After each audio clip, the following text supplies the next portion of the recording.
Chemical properties of group 15 element. Nitrogen family plea block elements जो हैं इसकी हम केमिकल प्रॉपर्टीज कर रहे हैं। तो जो सबसे पहले इंपॉर्टेंट प्रॉपर्टी होती है वो होती है ऑक्सीडेशन स्टेट। देखिए ये जो एलिमेंट्स होते हैं इनकी नेगेटिव ऑक्सीडेशन स्टेट होती है। मैं ये नहीं कह रही कि सिर्फ नेगेटिव होती है, पॉजिटिव में भी होती है। सबसे पहले हम नेगेटिव ऑक्सीडेशन स्टेट कर रहे हैं। इस ग्रुप के जो सारे एलिमेंट्स होते हैं इसमें 5 इलेक्ट्रॉन्स होते हैं उनके वैलेंस शेल में, जिसकी कॉन्फ़िगरेशन है NS2 NP3, यानी कि 5 इलेक्ट्रॉन, 2 इसमें 3 इसमें 5 इलेक्ट्रॉन होते हैं इनकी आउटर मोस्ट शेल में।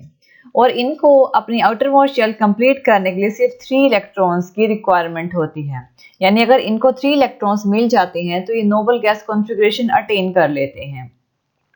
तो जो गेन होता है 3 इलेक्ट्रॉन्स का, जिससे वो M3 नेगेटिव बन जाते हैं। M यानी कि जो भी इस ग्रुप के एलिमेंट है उन्हें M से डिनोट किया गया है।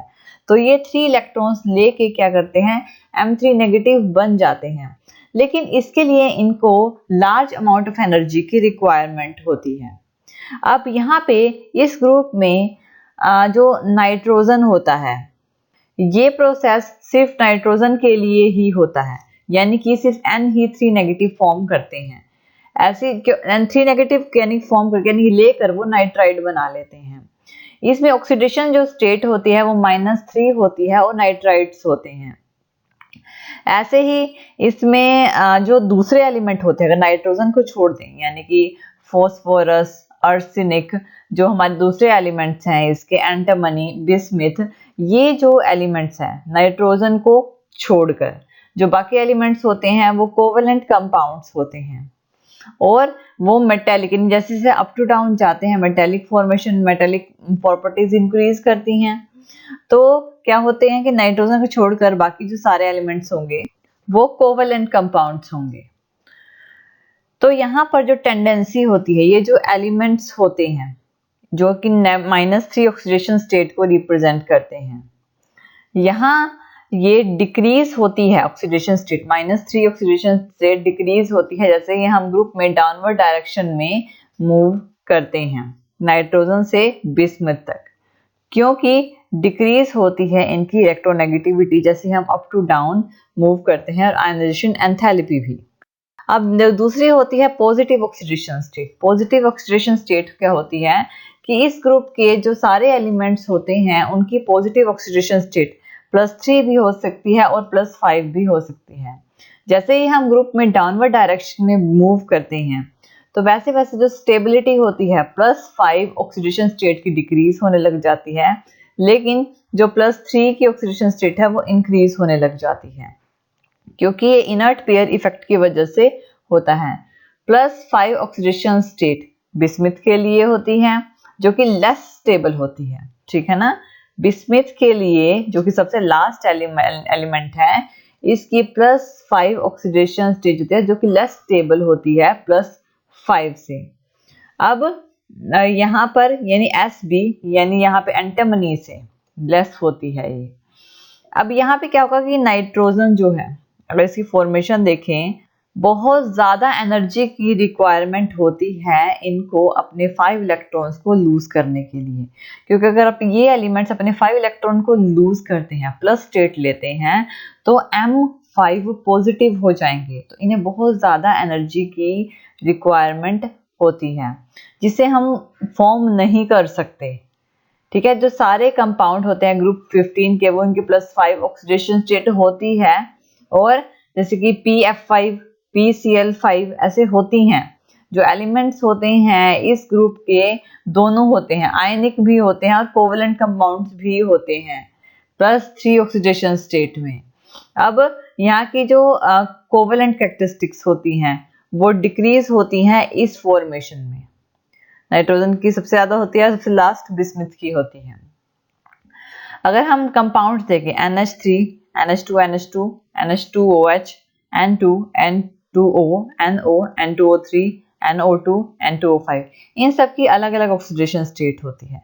इसकी -3 होती है, NH2 की -2, NH2OH -1, N2 की 0, N2O की +1, NO की +2, N2O3 +3, NO2 +4, N2O5 की +5 अलग अलग ऑक्सीडेशन स्टेट होती हैं।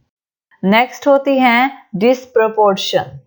जो सारी ऑक्सीडेशन स्टेट होती हैं नाइट्रोजन की +1 से +4 तक वो डिसप्रपोर्शन होती हैं। मतलब कि एक पर्टिकुलर ऑक्सीडेशन स्टेट नहीं होती, डिसप्रपोर्शन में होती हैं। एग्जाम्पल 3HNO3, इसकी जो ऑक्सीडेशन स्टेट होती है वो +3 होती है। ये है हमारे पास नाइट्रस एसिड, इससे हम फॉर्म करते हैं नाइट्रिक एसिड यानी HNO3, इसकी ऑक्सीडेशन स्टेट +5 होती है।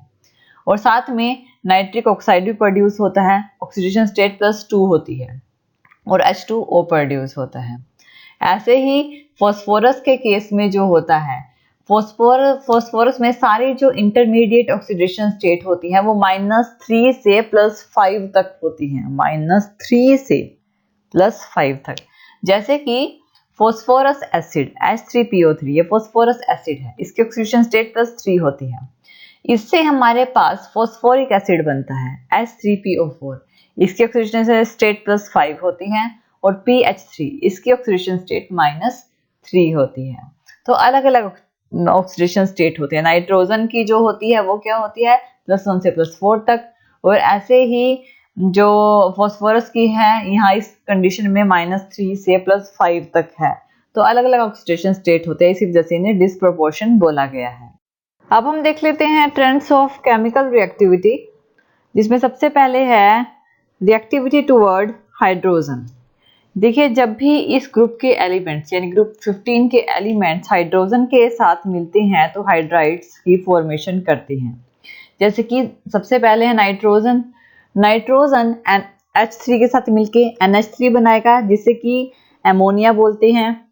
PH3 मिलके फॉस्फाइन बनाएंगे, ASH3 अरसाइन बनाएंगे, SbH3 स्टीबाइन बनाएंगे, BiH3 बिस्मिथाइन बनाएंगे।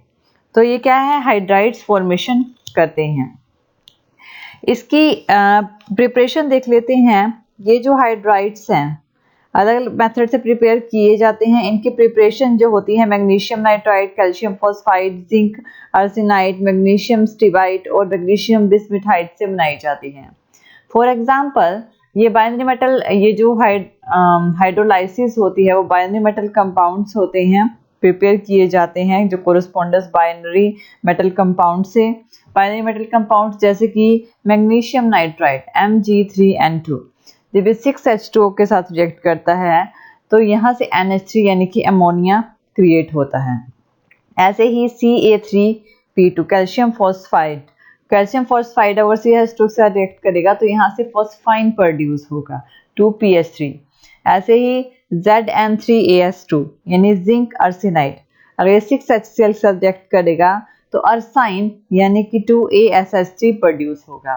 तो इस तरह से इसकी प्रिपरेशन की जाती है। NH3, PH3, ASH3 और SbH3 को भी प्रिपेयर किया जाता है मैग्नीशियम स्टीबाइड से, और BiH3 को प्रिपेयर किया जाता है मैग्नीशियम बिस्मेथाइड से। Next one is by reduction of trichloride. इसमें हम ट्राइक्लोराइड से भी इसको रिडक्शन कर सकते हैं। जो हमारे इस ग्रुप के एलिमेंट्स होते हैं ट्राइक्लोराइड जो होते हैं उसे LiAlH4 के साथ जब रिएक्ट करवाते हैं तो EH3 यानी कि जो हमारे पास फॉर्मेशन बनती है इस ग्रुप के एलिमेंट्स की वो बनते हैं। E मतलब nitrogen, phosphorus, arsenic, antimony, bismuth कुछ भी हो सकता है, और AlH3 यहाँ से प्रोड्यूस होते हैं। इनका जो स्ट्रक्चर होता है वो कुछ इस फॉर्म का होता है। देखिए, इनके जो वैलेंस शेल होते हैं, जो कॉन्फ़िगरेशन होती है NS2Np3 होती है, यानी P में 3 इलेक्ट्रॉन होते हैं, एक लोन पेयर होता है। तो sp3 हाइब्रिडाइजेशन इनकी होती है। अब यहाँ पर ये है लोन पेयर, ये एक लोन पेयर है, ये लोन पेयर है, ये तीनों बॉन्ड पेयर हैं। लोन पेयर और बॉन्ड पेयर में रिपल्शन जो होती है वो सबसे ज़्यादा होती है, और बॉन्ड पेयर में रिपल्शन जो होती है बॉन्ड पेयर लोन पेयर के कंपैरिजन में कम होती है। इसमें रिपल्शन कम होगी और इसमें ज़्यादा रिपल्शन होगी। अब यहाँ पे अगर हम बात करते हैं NH3 की, तो NH3 बॉन्ड पेयर जो होता है, ये जो बॉन्ड पेयर होते हैं इसमें नाइट्रोजन केस में बॉन्ड पेयर में रिपल्शन ज़्यादा होती है। दो बॉन्ड पेयर्स के बीच में, तो इनका जो एंगल होता है वो 107.8 डिग्री का होता है और बॉन्ड लेंथ जो होती है वो 101.7 pm की होती है। अगर नाइट्रोजन से फॉस्फोरस यानी अप टू डाउन जाते हैं तो ये जो रिपल्शन होती है थोड़ी कम हो जाती है। क्यों? क्योंकि साइज जो है वो थोड़ा बढ़ जाता है, इसका जो एंगल होता है वो डिक्रीज होकर 93.6 डिग्री का हो जाता है। अब लोन पेयर और बॉन्ड पेयर में रिपल्शन ज़्यादा होती है और बॉन्ड पेयर और बॉन्ड पेयर में जो रिपल्शन होती है वो थोड़ी कम होती है। जैसे कि NH3 के केस में जो एंगल है वो 107.8 डिग्री का है, PH3 में 90 कम हो गया, 93.6 हो गया, AS में और कम हो जाएगा, 91.8 हो जाएगा, SBH3 में 91.3 डिग्री हो जाएगा और BIH3 में 90 डिग्री हो जाता है। तो ये क्या होता है कि एंगल जो होता है वो डिक्रीज होता है जैसे जैसे हम अप टू डाउन मूव करते हैं ग्रुप में। तो जो साइज होता है क्योंकि सेंटर एटम का वो इंक्रीज होता है, जिसकी वजह से इलेक्ट्रोनेगेटिविटी भी इसमें डिक्रीज होने लग जाती है। जो बॉन्ड पेयर इलेक्ट्रॉन्स होते हैं वो क्या नाम है लाई करते हैं सेंटर से दूर और बहुत दूर ज़्यादा लाई करने लग जाते हैं, इनका एंगल कम होता चला जाता है। नेक्स्ट होती है इसकी प्रॉपर्टीज जो होती हैं हाइड्राइड्स की, वो क्या होती हैं? सबसे पहले होता है बॉइलिंग पॉइंट। देखिए जो बॉइलिंग पॉइंट होता है वो इंक्रीज करता है। कैसे? किस फॉर्मेशन में? पहले तो डिक्रीज करेगा, यानी कि नाइट्रोजन से अगर हम फॉस्फोरस की तरफ जाएंगे तब तो बॉइलिंग पॉइंट डिक्रीज करेगा और उसके बाद वो फिर से इंक्रीज करना स्टार्ट कर देगा। इस फॉर्मेशन में होगा बॉइलिंग पॉइंट और मॉलिक्यूलर मास के बीच में इसका जो ग्राफ है वो ड्रॉ किया जाता है। NH3 का बॉइलिंग पॉइंट 238.5 होता है जो केल्विन में होता है। PH3 का 185.5 डिक्रीज हो जाता है। फिर AS का बढ़ जाता है 210.6 और फिर SB जो SB होता है उसका बॉइलिंग पॉइंट 254.6 हो जाता है। अब देखिए इसमें ये जो अलग अलग बॉइलिंग पॉइंट्स होते हैं ये हाइड्रोजन बॉन्ड और van der Waals force of attraction की वजह से होते हैं, क्योंकि जो इलेक्ट्रोनेगेटिविटी होती है नाइट्रोजन की वो 3.0 की होती है जो कि बहुत ज़्यादा होती है हाइड्रोजन के कंपैरिजन में। हाइड्रोजन की इलेक्ट्रोनेगेटिविटी 2.1 की होती है और जबकि नाइट्रोजन की 3.0 की होती है। तो जो नाइट्रोजन और हाइड्रोजन का जो बॉन्ड होता है वो पोलर होता है और NH3 intermolecular force of attraction बनती है, यानी कि नाइट्रोजन हाइड्रोजन के साथ मिल के एक चेन स्ट्रक्चर बना लेता है। लेकिन जो दूसरे एलिमेंट होते हैं फॉस्फोरस, आर्सेनिक, एंटीमनी, बिस्मिथ, ये इनका जो इलेक्ट्रोनेगेटिविटी होती है हाइड्रोजन के क्लोज होती है। हाइड्रोजन की 2.1 होती है, फॉस्फोरस की 2.1 ही होती है, आर्सेनिक 2.0 होती है और एंटीमनी की 1.9 होती है और तो बिस्मिथ की इसकी भी 1.9 ही होती है। तो हाइड्रोजन के क्लोज होती है, तो ये हाइड्रोजन बॉन्ड फॉर्मेशन नहीं करते हैं। इसकी वजह से इनका जो बॉइलिंग पॉइंट होता है NH3 का वो PH3 से ज़्यादा होता है और PH3 का कम हो जाता है, उसके बाद ये फिर से बढ़ने लग जाता है। क्योंकि जब फॉस्फोरस से हम बिस्मिथ की तरफ मूव करते हैं तो मॉलिक्यूलर मास भी इंक्रीज करता है, van der Waals force of attraction भी इंक्रीज करती है और बॉइलिंग पॉइंट भी रेगुलरली इंक्रीज करता है। और NH3 का हाइयर होता है PH3 के कंपैरिजन में और ASH3 इन दोनों से ज़्यादा होता है NH3 का बॉइलिंग पॉइंट। नेक्स्ट होता है मेल्टिंग पॉइंट। देखिए इसका जो ग्राफ है मेल्टिंग पॉइंट और मॉलिक्यूलर मास के बीच में ही रिप्रेजेंट किया जाता है। हम जानते हैं कि जो इंटरमॉलिक्यूलर हाइड्रोजन बॉन्ड होता है NH3 का वो ज़्यादा होता है और इसके मेल्टिंग पॉइंट भी ज़्यादा होता है। तो NH3 का मेल्टिंग पॉइंट सबसे ज़्यादा होता है जो कि होता है 195.2 का होता है, केल्विन में ही होगा ये भी। और इसके अलावा जो हमारे पास अगर बात करें इसकी PH3 की वो होता है 139.5, AS का 156.7, SBH3 का 185। तो जो इंटरमोलिकुलर हाइड्रोजन बॉन्ड है NH3 का हायर मेल्टिंग पॉइंट होगा। जो दूसरे हाइड्राइड्स होते हैं इस ग्रुप के वो क्या होते हैं, हाइड्रोजन बॉन्ड की फॉर्मेशन नहीं करते, इनका मेल्टिंग पॉइंट इसी वजह से NH3 के कंपैरिजन में लो होता है। जैसे हम ग्रुप यानी फॉस्फोरस से आगे आर्सेनिक और एंटीमनी तक जाते हैं, SBH3 तक जाते हैं, तो मॉलिक्यूलर साइज इंक्रीज करता है जिसकी वजह से मेल्टिंग पॉइंट भी रेगुलरली इंक्रीज करने लग जाता है। नेक्स्ट होता है सोल्यूबिलिटी। देखिए NH3 में हाइड्रोजन बॉन्ड फॉर्मेशन होती है, तो ये H2O के साथ मिलके H2O के साथ मिल जाता है, जबकि PH3 और दूसरे जो एलिमेंट्स होते हैं इस फॉस्फोरस से आगे, यानी कि फॉस्फोरस, आर्सेनिक, एंटीमनी, बिस्मिथ, इससे आगे जो एलिमेंट्स होते हैं वो हाइड्राइड्स नहीं बनाते हैं। तो NH3 सोल्यूबल होता है वाटर में, जबकि और नहीं होते हैं, इनसॉल्युबल होते हैं वाटर में। नेक्स्ट जो है वो प्रॉपर्टीज होती हैं जो हाइड्राइड्स की, वो सबसे पहले होती है थर्मल स्टेबिलिटी। थर्मल स्टेबिलिटी, अगर हम NH3 से BiH3 की बात करते हैं, यानी कि ट्राई हाइड्राइड्स की बात करते हैं ग्रुप 15 एलिमेंट्स के, तो थर्मल स्टेबिलिटी जो होती है वो डिक्रीज होती है जैसे ही हम ग्रुप में डाउनवर्ड डायरेक्शन में मूव करते हैं। NH3 सबसे ज़्यादा स्टेबल होता है, BiH3 सबसे कम होता है, यानी बहुत अनस्टेबल होता है, और हाफ लाइफ होती है, सिर्फ 20 मिनट्स की एक ऑर्डिनरी टेम्परेचर पे इसकी लाइफ होती है।